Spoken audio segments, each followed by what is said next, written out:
Okay, so we just wrapped up our unit on evolution and talked about how living things have changed over time. And we also did talk about abiogenesis and biogenesis, how living things started from non-living things, from inorganic materials, to moving into something more complex, organic materials that became cells and then multicellular organisms. And so as we're progressing, we're starting from the very basics, how did things start off? And now we're moving into how did we name things? How did we classify things?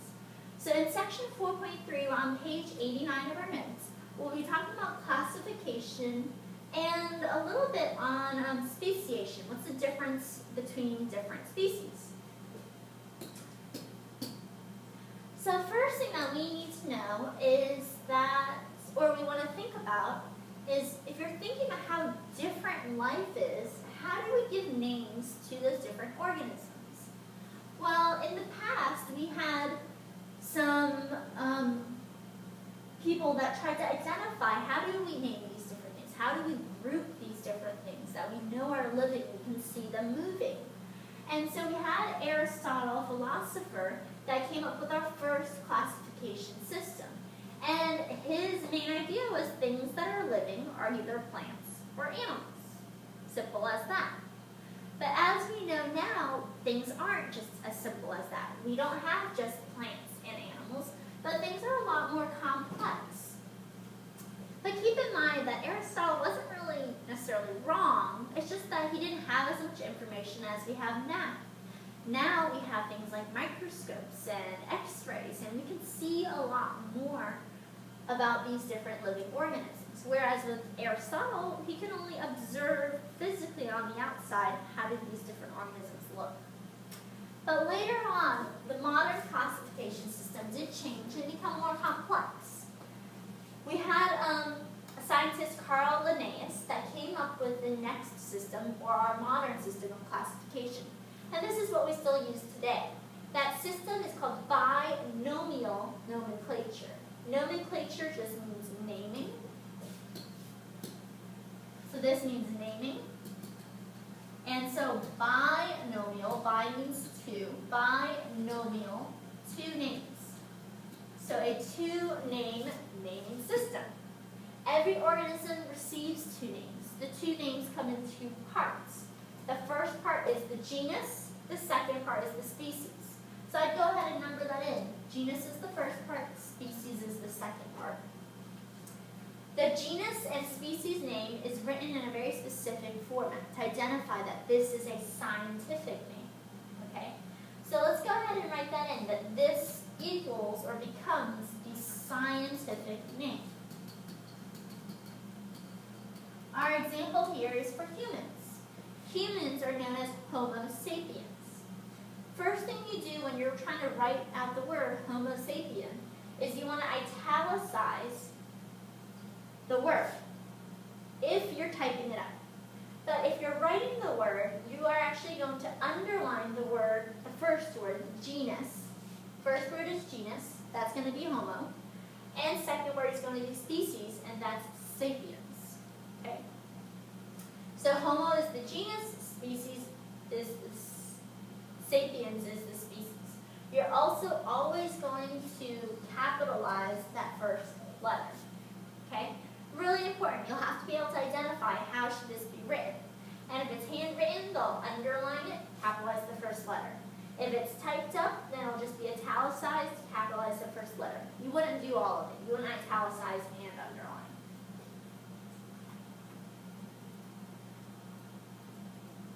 Now, when we're talking about naming things, we also have to group them or classify them. So, biological taxonomy. Taxonomy is the study of classification, and this is related to that naming. When we talk about classifying things, we're putting things into groups. And the main group is going to be the domain. The domain is the highest taxonomic rank of organisms. We'll also go ahead and write in that this is the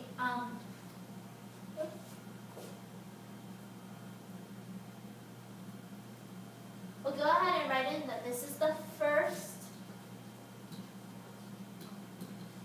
level of naming or grouping. So there's actually 3 major domains. And so first 3 groups.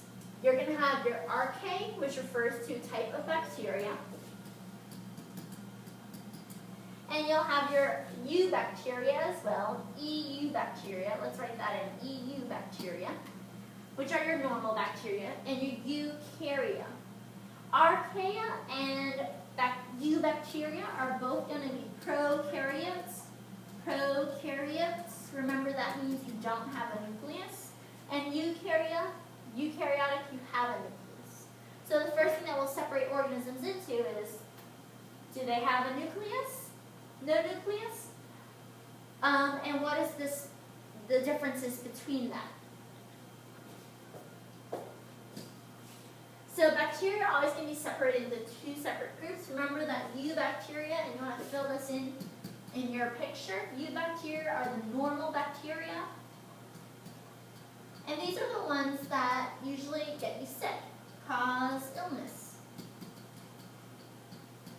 And the archaea are going to be your special bacteria that can live in extreme environments.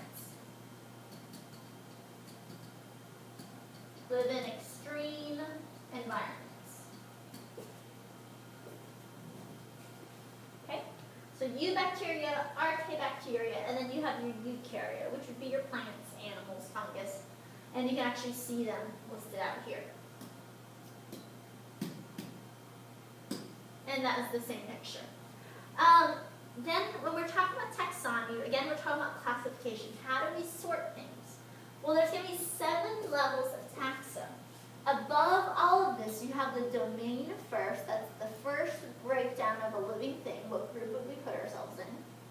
Then from there, we can break it down and become even more specific. So notice in your notes it says most general,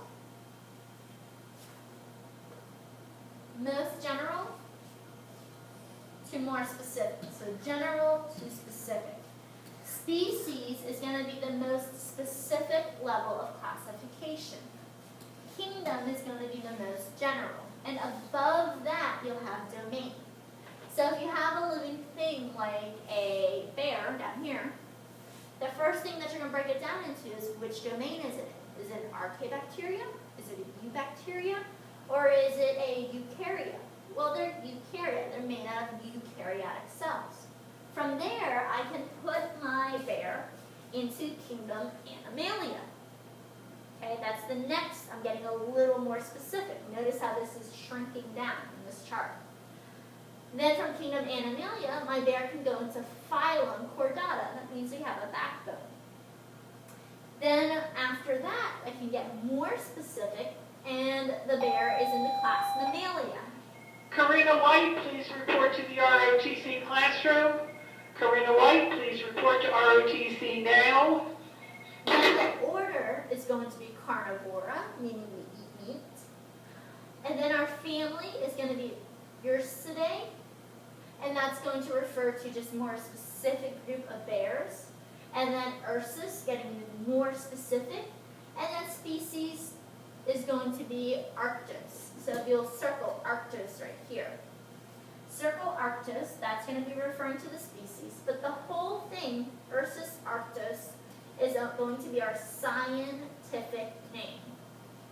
So you'll want to write that in because you're going to have to be able to do that on your own if you see a picture like this.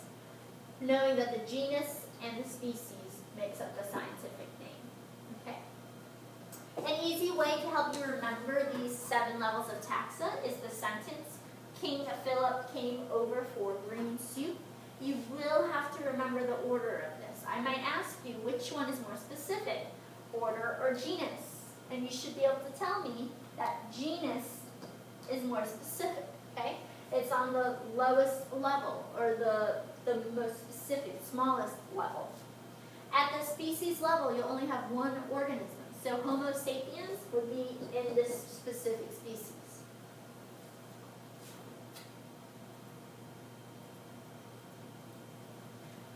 Then for taxonomy, a few last things to finish this up. Kind of a repeat of what we had before. Species is the most specific of the 7 taxa, and species is defined as a group of organisms which can interbreed and produce fertile offspring. That's one of the key things here, produce fertile offspring. We've mentioned before that a horse and a donkey can mate. They can interbreed, even though they're not the same species. But when they make a mule, the mule is not fertile. It can't have babies. Not with a horse, not with a monkey, or not with a donkey, and not with another mule. In this chart here, you're just seeing another example of those levels of taxa, the 7 levels. Then you're seeing an example with humans, an example with dogs. For your summary box, if you'll actually look up the classification for, we had humans in that last picture, so I want you to pick something different. Find a specific bird, find a specific plant, something you really like. What's your favorite animal? Okay, let's try to stick with the animals. What's your favorite animal? And try to find its kingdom, phylum, class, order, family, genus, species. And we'll share that out on Monday. And that's going to be all for our notes today.